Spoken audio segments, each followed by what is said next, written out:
Hey, what's going on, y'all? I hope life is good. And if it ain't, I hope it gets better. And hey, maybe this podcast will play a part in making that happen. So sit back, listen, hang a bit, laugh with me, laugh at me. All that matters is you're here. This podcast starts right now. Enjoy.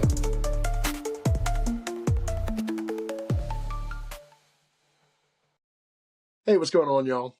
My name's Blaze. I'm somebody's dad, just figuring it out. That's the name of this here podcast. Listen, I greatly appreciate you taking the time out of your day, because we can't get time back, so I appreciate you giving me some minutes to listen, because I'm going to talk about some things, and I'm actually pretty freaking excited about this particular podcast. Going to be some good stuff. To be honest, I don't think I'm necessarily going to blow your mind with anything I say, but I think that I could inspire something. Maybe this can affirm some decisions you've already made.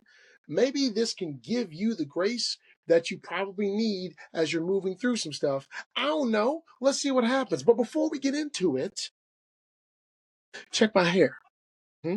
You see the movement? Yes. It's giving Crockett and Tubbs. Tubbs, to be specific. It's giving 1987.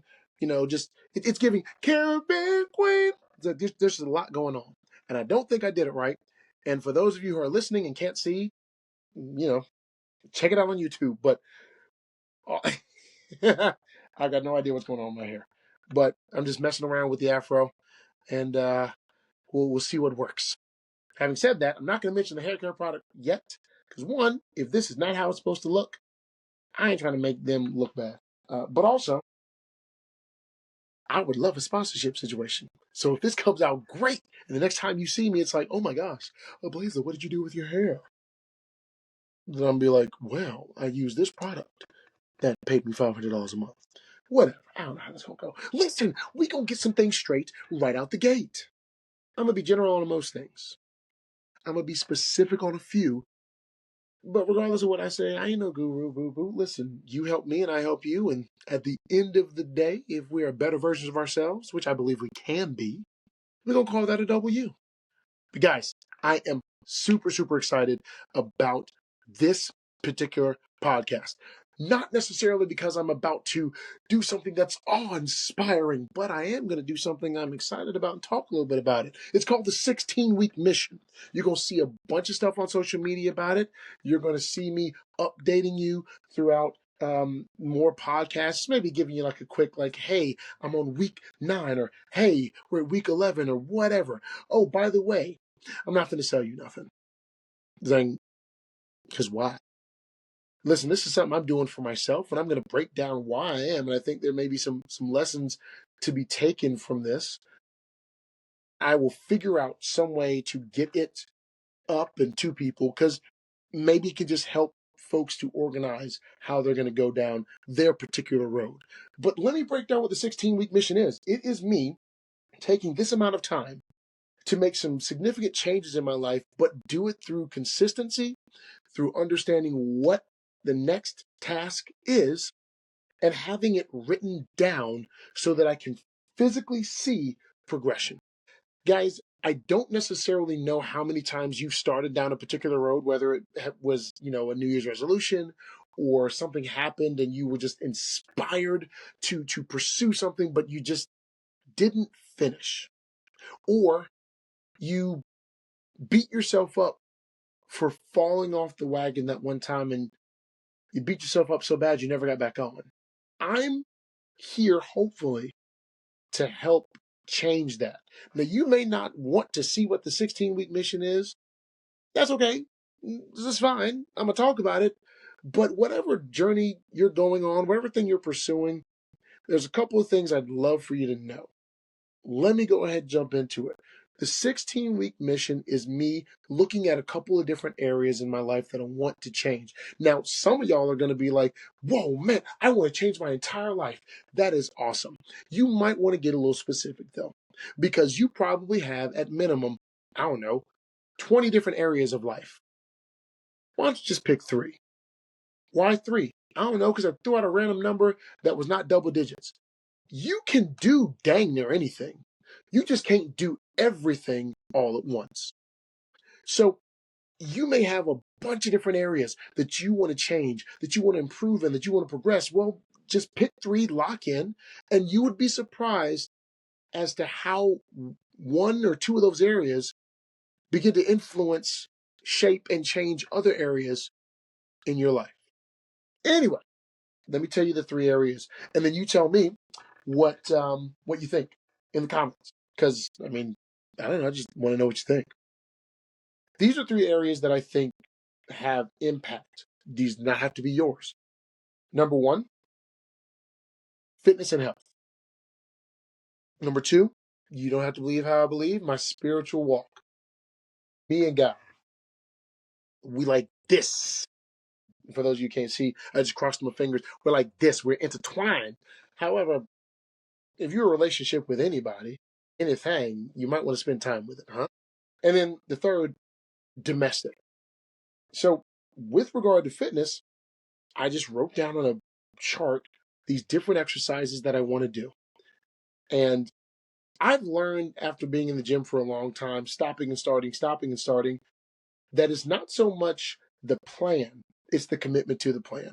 Have you ever said you were going to do something and you're like, I'm going to do it? And you kind of made like a halfway commitment. What I mean by a halfway commitment is you said, I'm going to do this. But in your mind, you finished that sentence with unless. Like, I'm going to get up at 4:30 and go to the gym unless I was up late the night before. Or I'm gonna write that book and I'm gonna write that first page unless I'm just not feeling inspired. I'm gonna learn that language unless it's too hard. You see that unless right there? That's a half commitment. Matter of fact, I've heard it said this way: a half commitment is no commitment at all. I decided to commit to certain exercises at a certain time or whenever I can get it in over those 16 weeks. And I broke it down to where I've got stretches, I've got the exercises, I've got it broken down to chest day, shoulders, legs, push, pull. I got all these different things, and you can keep it as simple, get it complex as you want, but decide and then commit. I didn't do all the dietary things, but one of the things that I did do is I said I'm not going to have any additional sugar. I've already messed that up. Now, some of you right there, that would be the point at which you quit. Can I share a little bit about what I did so that maybe you won't look at yourself so bad? Dude, I had one thing that had a little bit of extra added sugar in it. We're talking 2 grams of added sugar. Butter was added sugar. And the thing is I knew. And I did it anyway because I just wanted to do it. And instead of having it be like, all right, so I did that, I ate that, I'm not gonna do it anymore. Let's just get right back on it. I then went down a 24 to 48 hour, just like eat a bunch of sugar stuff. Like, that's it. I messed up already. It's week 1, guys. I didn't even go a week without messing up. And yet, I committed to doing the thing. So, if I mess up, I get up. Because you got to fall and finish. Let me say that one more time. You have to fall and finish. Now, if you never fall, that's awesome. Don't make yourself fall. But if you do fall, get up and finish. So, I don't know how soon you've ever fallen off the wagon, but it's been a week, not even 7 days. It's been a business week, and I've already messed it up. But we ain't gonna die. We're gonna keep it moving. Amen. Amen again. So, with regard to the domestic stuff, what I did was I broke down a list of chores, things that I'm going to do on a daily basis, and things that may be specific to individual days based on the schedules that myself and my wife keep. Now, some of you might be saying to yourself, dude, you're 41. You should already know exactly how you're going to take care of your house, what you got to do. No, no, no, no, no, no, no, no, no, no, no, no, no. It's not that you should know that's important. It's, are you doing the thing? Because if you're not doing the thing, are you willing to learn what you need to do? Are you willing to write down what you need to do? Are you willing to be consistent in doing what you need to do? Listen, I don't care if you're 50. If you turn a corner at 50, you turned a corner. I don't care if you're 20 years old, and by 20 years old, you should know how to decently manage your money, but you aren't managing your money. So it doesn't matter what you should, it's are you? And if you're not, are you open and willing to learn the skill, develop the mindset, change the habit? Because if you are, ain't nobody gonna care when you made all those changes. They're just gonna be excited about the transformation. I know that my wife has a lot on her plate. So for me, I choose to create something where I can be consistent in alleviating some of that pressure, alleviating some of those tasks, taking that off her plate. The woman is a business owner. Some nights she works till 9:30, 10, 11 o'clock because she has to do things when she gets home. So on those nights, maybe that means I have more things to do. And I also know this, by doing those things, I build trust with my wife in the small areas because she already knows in the big areas she can trust me. Big things, no big deal. She ain't got to worry about those. But those small ones, he said he was going to do dishes, but their dishes still sitting in the sink, soaking. Let me tell y'all something. Um, Ain't not nan dish needed to soak for more than 30 minutes. Why is the dish soaking overnight? And now listen, I understand if it's a macaroni dish, does it need to soak overnight? No. But if you leave that thing there for an hour, you can come by and just wipe it on off. But if I said I was going to do the dishes and I didn't do them, is it the end of the world? No, but it's one more little bit of trust that is gone because now my word means just a little bit less. It has just a little bit less value.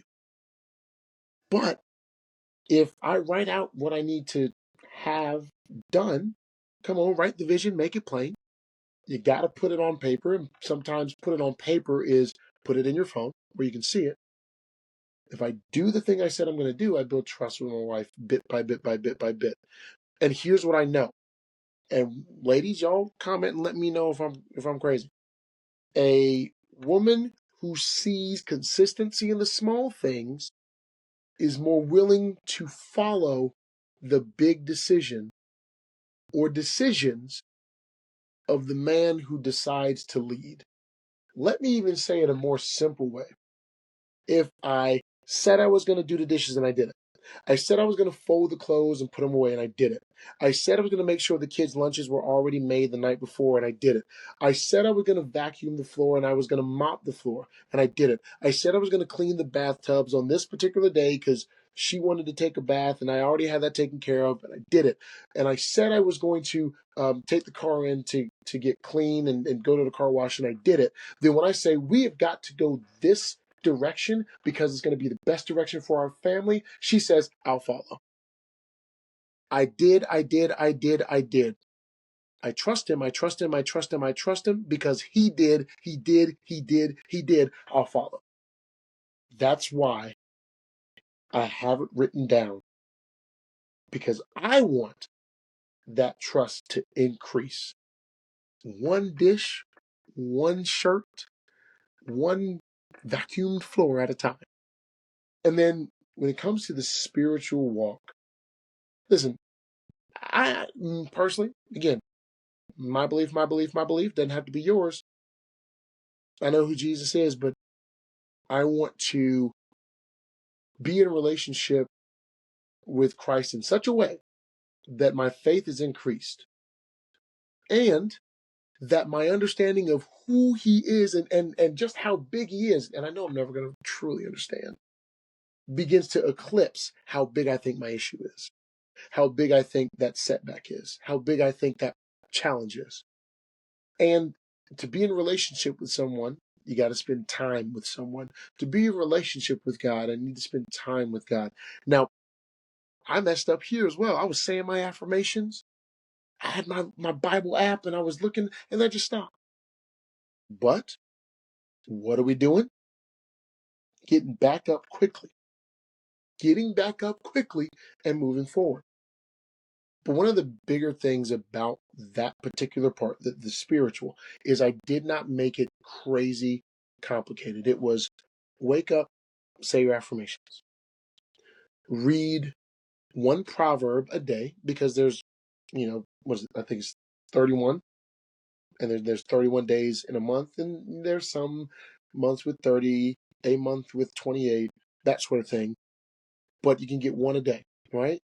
And then, maybe if you got a Bible app, then you can see if there's a particular maybe scripture for the day, and do things like that. But just being able to do those small things and be consistent there, huge.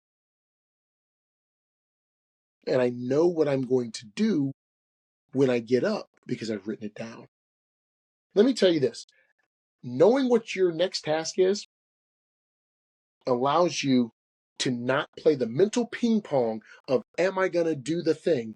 Because the thing is there to be done. I don't have to think about, what am I going to do? It's right in front of me. It's kind of like this. If I say that I want to make a change, but I don't know what I'm going to do to make that change, I don't know when I'm going to do the thing, then those are two barriers right there that are likely to stop me from ever actually taking action. What you want to do is you want to close the distance between thinking about the thing and doing the thing. And for me, what I found is that writing it down, putting it in a spreadsheet, having it in my phone means I can look at it the night before and say, all right, I know what scripture I'm going to be reading. I know what exercise I'm going to be doing. I know what chores I need to have done today. And now the distance between thinking about doing the thing and actually doing the thing has been significantly decreased. Because, truth be told, it's harder to think about doing the thing than it is to just go in and do the thing. And I'm really doing this whole challenge for like 3 reasons. Number one, because I truly want to have a greater experience of God in my life and have it impact all those in my life, because I've submitted to Him in a manner that allows Him to work through me in a major way. Secondly, I want my wife to trust me more, and I want the value of my word to her ears to be so high that if I say, this is going to sound crazy, if I say we're going to walk straight off this cliff, then her first thought isn't, oh God, we're going to die. It's, well, I guess there's going to be a trampoline or something at the bottom because we're going to make it. Or maybe we're going to sprout wings and fly away, but we're going off this cliff. Because he said it, and he did. I trust him, I'll follow. A bit extreme in terms of example, but you know what I'm saying. And then finally, I've got an 18-year-old who's going into the military. I want to be able to get in the gym with old boy or young boy and hold my own with him. Now, he might lift more weight.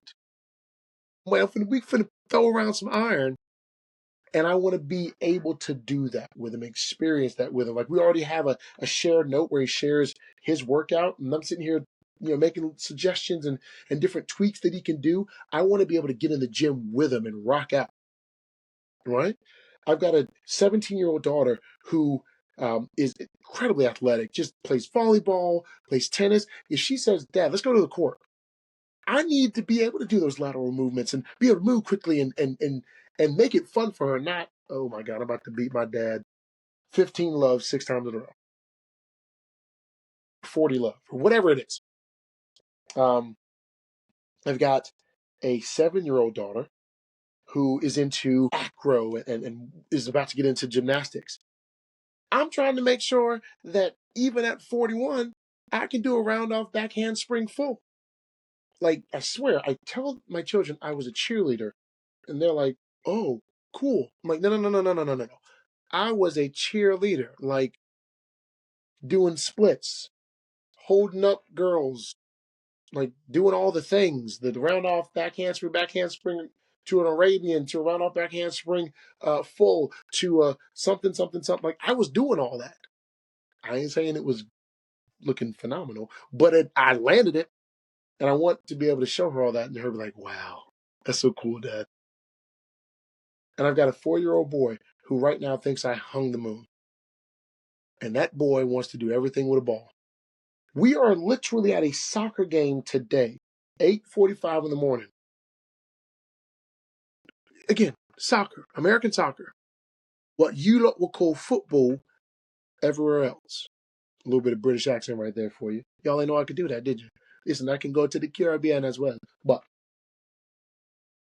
he was in a football stance like my man was on the O-line. Like, it is crazy how he's just athletic. Like, I say this with respect to all my other children. I think if anybody's going to the league, whatever league it be, it'll probably be him.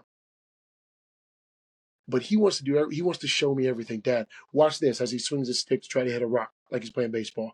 Dad, watch this as he sets and bumps a volleyball. Dad, watch this as he kicks the ball and literally is like top bends. I want to be able to, in 10 years, when he's 14, going into high school, be able to run with him. I want to be right there. I want to be healthy. I want to be around for him. I want him to look at his dad and know that he got as good a version in terms of being physically active as his older brother did. And I hope that he got a better version. Because I could tell this to my eldest son. It's, dude, you got a pretty good version of your dad. Your younger brother's going to get the best version of your dad. And that's exactly how it should be. Because we should be getting better every single time. And shout out to all the firstborns who were initially practiced for your parents. And I'm a firstborn, so I know what I'm talking about. But I've got a reason. I've got a reason to do what I'm doing. And guys, whether it's a 16-week mission, whether it's an 8-week thing, whether it's you doing something for a week, know what you're doing. Before your feet hit the floor in the morning, know what you're doing. Know what you're going to accomplish. And know why you're going to accomplish it. And go ahead and make an agreement with yourself that even if you fall short, you're going to fall and finish. Hey everybody, that's our show. Thank you so much for taking the time to tune in. I'm somebody's dad, just figuring it out. Hopefully you got something from today's episode.